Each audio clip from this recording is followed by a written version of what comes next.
Imagine a bustling Roman city, alive with the sounds of commerce, chatter, and daily life.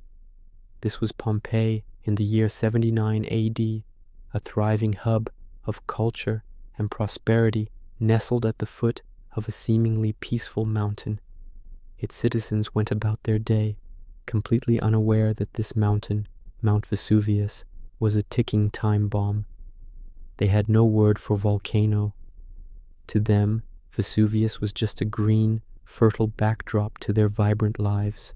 The signs were there, if only they knew how to read them. For years, the region had been shaken by earthquakes, what we now call tremors. Just 17 years earlier, a massive earthquake had rocked Pompeii, causing significant damage. The resilient Pompeians, however, rebuilt their homes and temples even more grandly than before. They saw it not as a warning, but as a test of their strength. Small springs dried up, and a strange smell, like rotten eggs, sometimes hung in the air. These were all clues that magma was stirring deep beneath the earth, but the people of Pompeii had no reason to be alarmed. Then came August 24th. The morning began like any other. Bakers were pulling fresh loaves from their ovens, merchants were setting up their market stalls, and families were starting their daily routines. Around noon, a tremendous explosion, louder than any thunder they had ever heard, ripped through the air. A colossal column of ash, gas, and rock shot miles into the sky, forming a terrifying cloud that resembled a giant pine tree. This was what we now call a Plinian eruption, named after Pliny the Younger, who witnessed the event from across the bay and documented it in letters that have survived for nearly 2,000 years. At first, the people were likely more confused and awestruck than terrified. But soon, the sky turned black as the massive cloud blotted out the sun. A rain of light, porous stones called pumice began to fall, blanketing the city. It wasn't heavy enough to cause instant death, but it was relentless. The stones piled up, foot by foot, causing roofs to creak and then collapse under the immense weight. Panic set in. Some people barricaded themselves in their homes, hoping to wait out the storm. Others grabbed their most precious belongings and tried to flee, stumbling through the darkness and the ever-deepening layer of pumice. The scene would have been chaotic.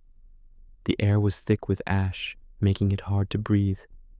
The continuous fall of pumice created a disorienting, nightmarish landscape. Families were separated in the confusion. We know from archaeological finds that some people sought refuge in cellars or under sturdy archways, while others made a desperate run for the harbor, hoping to escape by sea. But the sea itself was in turmoil, churned up by the seismic activity, making any escape by boat nearly impossible. For hours, this hellish rain of ash and pumice continued, but the worst was yet to come. As the eruption column lost its upward momentum, it collapsed under its own weight, sending a superheated, fast-moving wave of gas, ash, and rock hurtling down the slopes of Vesuvius. This is called a pyroclastic surge. It moved at hundreds of miles per hour, with temperatures hot enough to kill instantly.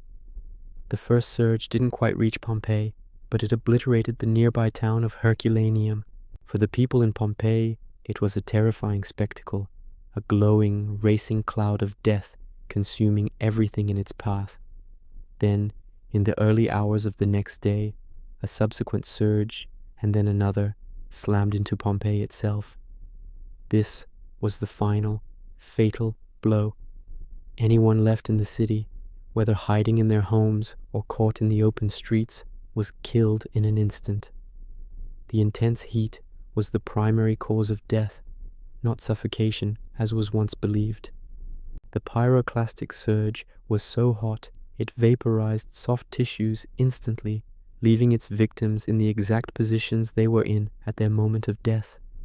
It was a silent, instantaneous end to a day of terror. In less than 24 hours, Pompeii was gone. The vibrant city, along with its people, was buried under more than 20 feet of volcanic material. The ash and pumice acted as a perfect preservative, creating a time capsule of Roman life.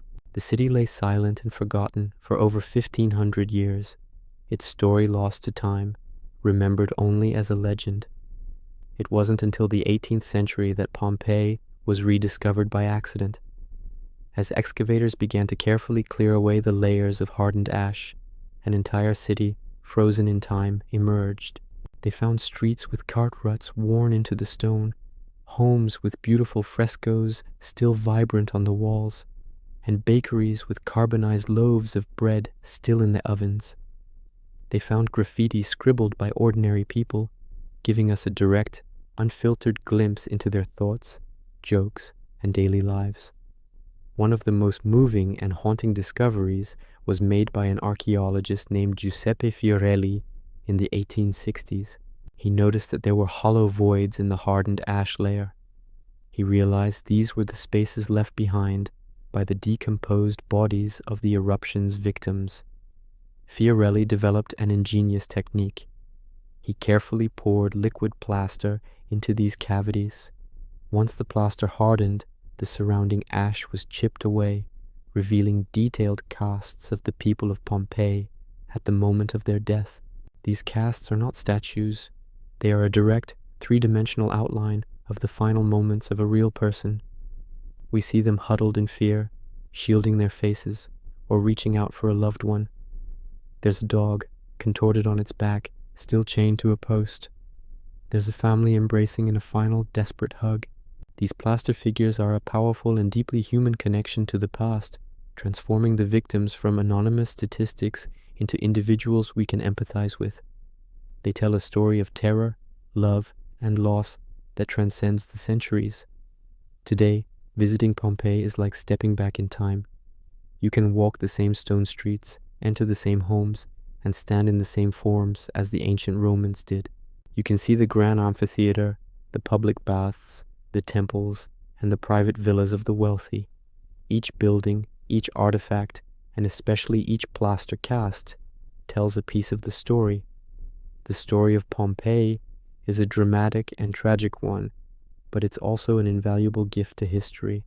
It provides an unparalleled window into the daily life of an ordinary Roman city. We've learned so much about their social structures, their economy, their art, their food, and their beliefs, all because Vesuvius so perfectly preserved it. It serves as a stark reminder of the immense power of nature and the fragility of human life, but it also stands as a testament to the enduring power of history and our ability to uncover and learn from the stories of those who came before us. The voices of Pompeii, silenced for millennia, now speak to us more clearly than ever. Thanks for watching. If you found this journey back in time fascinating, be sure to like this video and subscribe for more deep dives into history's most compelling stories. See you next time.